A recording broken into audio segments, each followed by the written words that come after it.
e amor para todos nós. Continuaremos com o nosso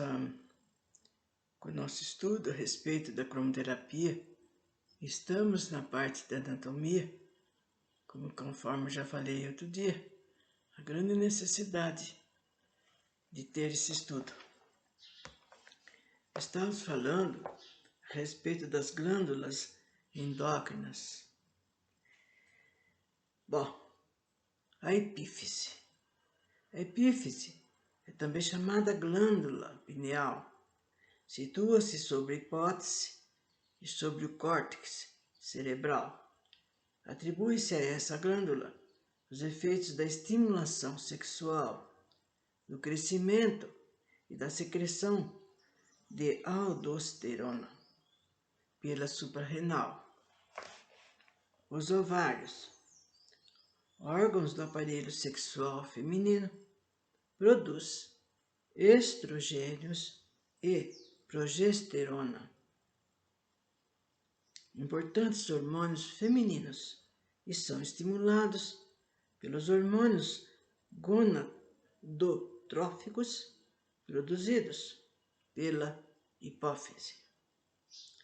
Os testículos, órgãos do aparelho sexual masculino, produz a testosterona e o mais importante, hormônio sexual masculino, e são estimulados pelos hormônios gonadotróficos produzidos pela hipófise.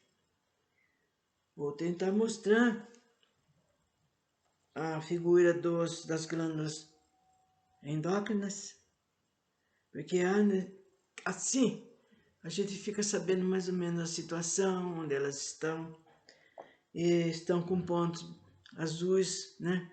Círculos, pequenos círculos, que dá para enxergar. Começarei mostrando a hipófise, que é na cabeça, e a pineal. Depois a tireoide, que todo mundo sabe, no pescoço, e as paratireoides. Depois o timo, perto do coração. O pâncreas e as glândulas suprarrenais, mais para baixo. E o ovário e o testículo. Então, mais ou menos aqui, né? Vejam bem, olha na cabeça, pineal, olha lá em cima, a tireoide, olha lá perto do coração, o timo, mais para baixo, o pâncreas, as suprarrenais, para baixo, os ovários e, finalmente, embaixo, o testículo. Aí estão as glândulas endócrinas. Vejam bem, porque agora eu vou falar aqui embaixo a respeito da aplicação sobre o sistema endócrino. No sistema endócrino, só é permitida a aplicação através da mentalização. Quando se tratar de todo o sistema, por ser um sistema glandular. Então, quando vier na receitinha, né?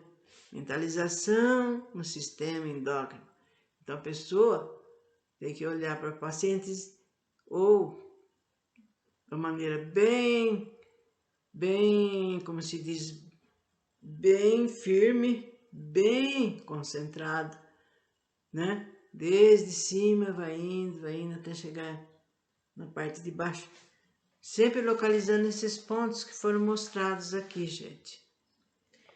Bom, todavia, se for preciso ativar apenas determinada glândula, como por exemplo a tireoide, a epífise, então o faremos com a cor referente à área.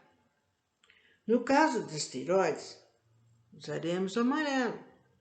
E na hipófise, primeiro doamos energia e em seguida cobriremos com azul, como regenerador.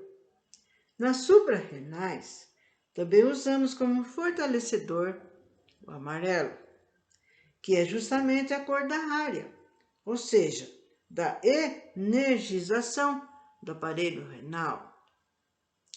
Quando houver uma problemática na área onde se encontra localizada a glândula endócrina, então serão usados componentes terapêuticos necessários ao controle da patologia.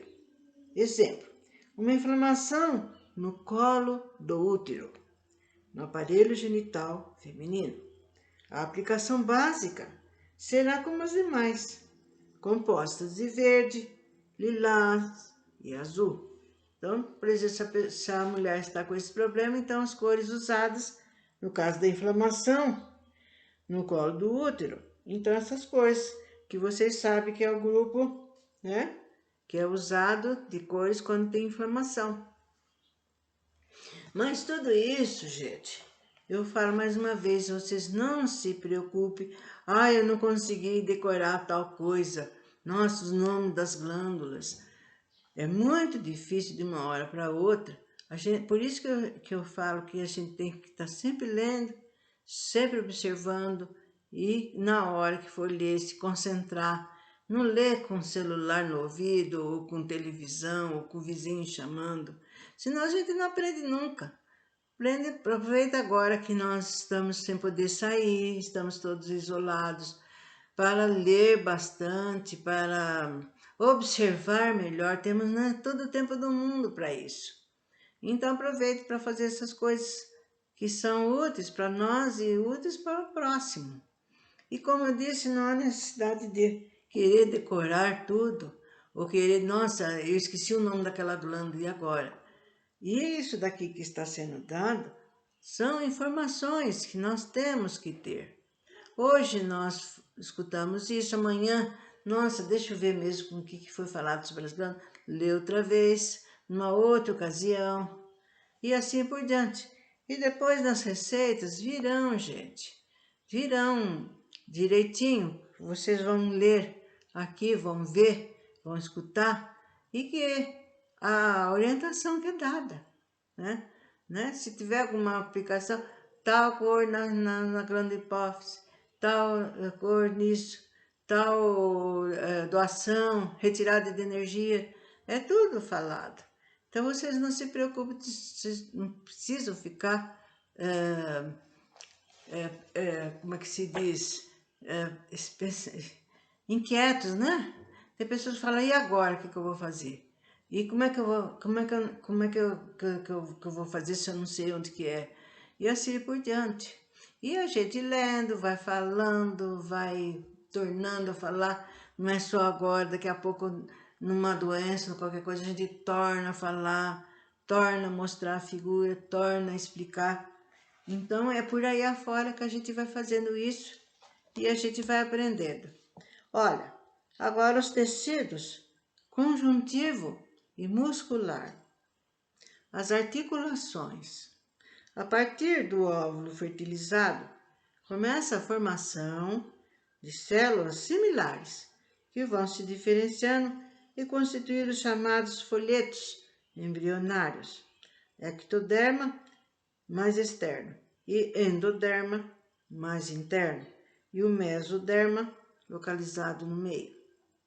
Essas três camadas, por diferenciação das duas células, formarão os tecidos e órgãos do corpo humano.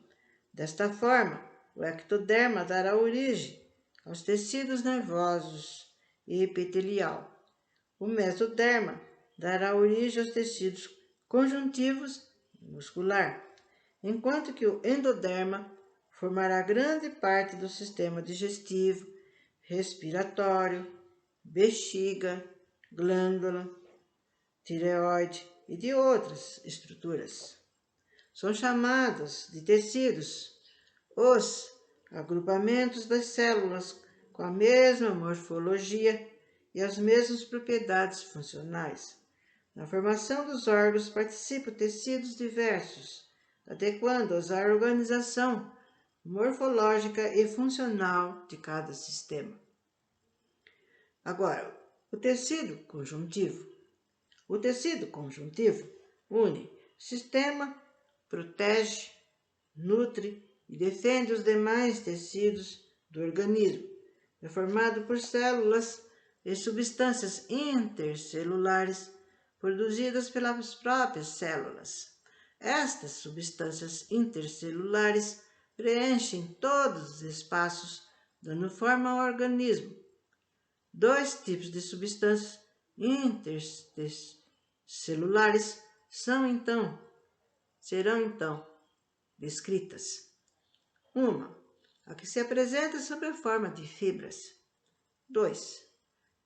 E outra que é amorfa, comumente chamada matriz ou substância fundamental, formada de glicosaminoglicana, que é a polimerização de um tecido urânico e uma exose e proteínas.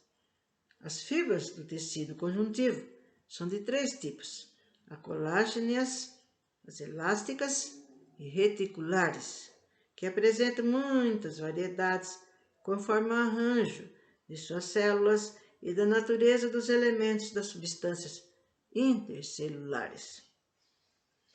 Então, nós estamos falando aqui sobre o tecido conjuntivo e também passaremos então para os tipos do tecido conjuntivo.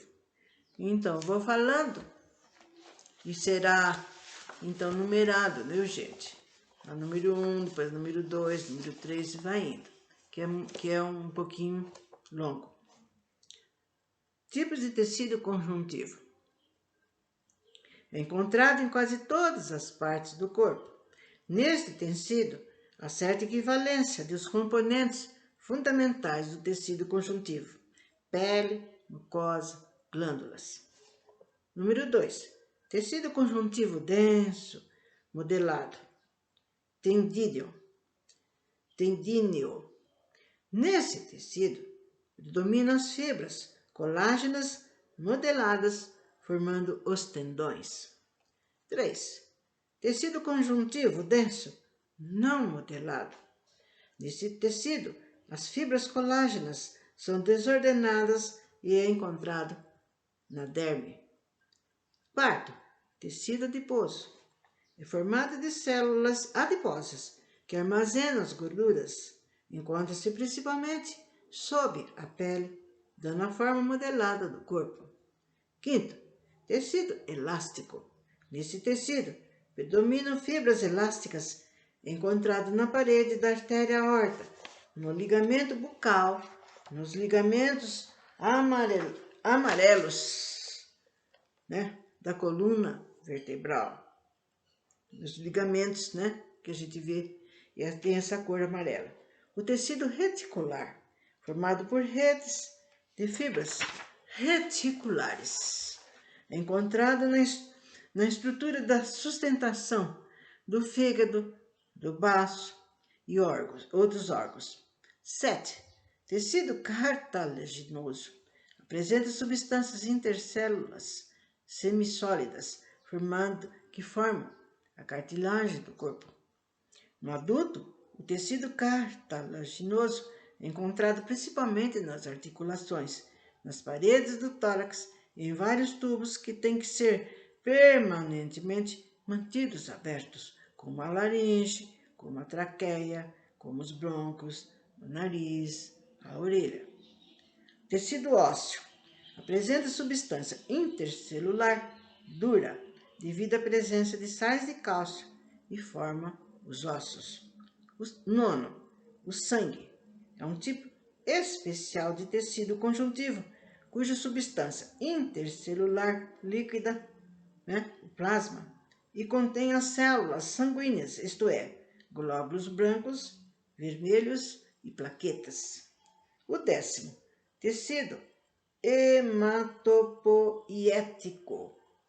É também um tecido conjuntivo especializado, localizado na medula dos ossos, responsável pela produção das células do sangue. Então, vocês viram bem, gente, quantos itens, mas torna a falar, não se preocupem, isto é apenas como informação, para depois, durante os estudos, às vezes vocês encontram falando, nossa, o que será que é isso daí? Nunca ouvi falar. Então, vocês vão lendo, vão escutando, vão prestando atenção, né? Quando for falado novamente, vocês vão falar, nossa, já tenho ideia mais ou menos, sei o lugar também, e assim por diante. Então, por hoje, então, a gente vai terminando essa parte, né? Porque tem muita coisa, gente, ainda a ser falado. Na próxima, então, será falado sobre o tecido muscular, que também exige também muita atenção, mas mostrando, né, do que vem a ser, onde eles são localizados, tudo isso, que é, como eu falei, necessário para a gente ter conhecimento, devido ao fato de quando nós formos usar a nossa mentalização na aplicação. Então, até breve.